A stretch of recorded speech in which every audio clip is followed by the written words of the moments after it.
Hi guys, I'm Ray from Bake with Ray. Welcome to the Ramadan series. I'll be uploading recipes for Ramadan for the next 30 days, but don't forget to hit subscribe and the bell icon so you can get a notification for every time that I post a recipe. We're going to make these spinach, cheese and phyllo pies today. Start off by prepping for your spinach. So you need some garlic and you're going to chop that.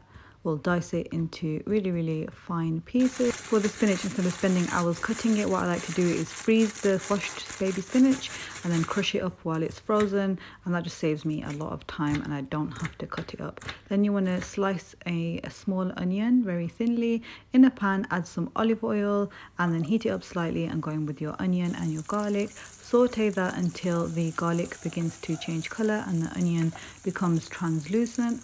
Once that happens, then you can go ahead and add in your crushed spinach. Give it all a little bit of a stir and then you can add in your seasoning. So I added salt and pepper and a little bit of red chili flakes. The chili flakes are optional if you like it a little bit spicy, but if you don't, you can leave them out.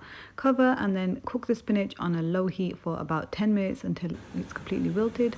And then if there's any remaining water left in, just return it to a high heat and then saute it until all the water has dried out and there's no water remaining in the spinach. It should look like this. Transfer it into a bowl and then we're going to allow this to cool while we get on with the rest of the prep. In a heat-proof bowl, add your unsalted butter and melt it in the microwave until it's fully melted, and unroll your phyllo pastry. And then we want squares of phyllo pastry that are 4 by 4 inches long. So I started by measuring out 4 inches and using a pizza cutter just to make it easier to cut through all those layers of phyllo pastry. You can use a sharp knife instead if you like. Also measured 4 inches the other way around, so I've got 3 sections this way. Phyllo dough tends to dry out really quickly, so with the remaining dough what you want to do is wrap it in a damp tea towel and then put it back in the fridge to use for whatever else you might want to use it for.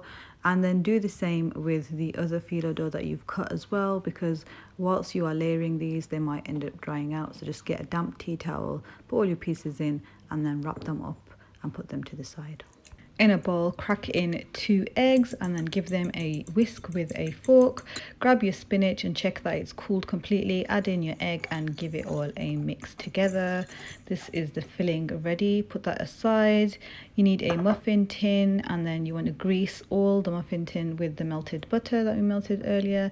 Every single section. Grab a single sheet or square of phyllo dough and press it in with a glass. This will help push it down into a nice cup shape for ourselves. Then brush that layer of phyllo pastry with some unsalted butter and then repeat again with another layer of phyllo dough into all 12 sections. So this is 2 layers of phyllo pastry and then another layer of butter. Then you want to add in your spinach filling into each one and then add in a pinch of mozzarella cheese into each section as well, until you add them into all of them, and then cover again with another 3rd layer of phyllo pastry. Again, squash this down with a cup. You want to try and be quite firm here. I think I did mine a little bit too loose. Top with more melted butter, add a sprinkle of oregano, and then bake them in the oven for about 20 to 25 minutes until they're nice and golden and lovely. Leave them to cool in the tin just like they are, and when they're cooled after about 10 minutes you want to remove them and then cool them on a cooling rack. Now you can eat these warm or you can eat them cold, whatever you prefer. So these will be a great addition to like a little picnic basket if you wanted to as well. I'll show you the inside of the pastry. It's a layer of spinach, a layer of cheese. If you like spinach then you'll definitely like these. If you like this recipe, don't forget to give it a thumbs up. Enjoy!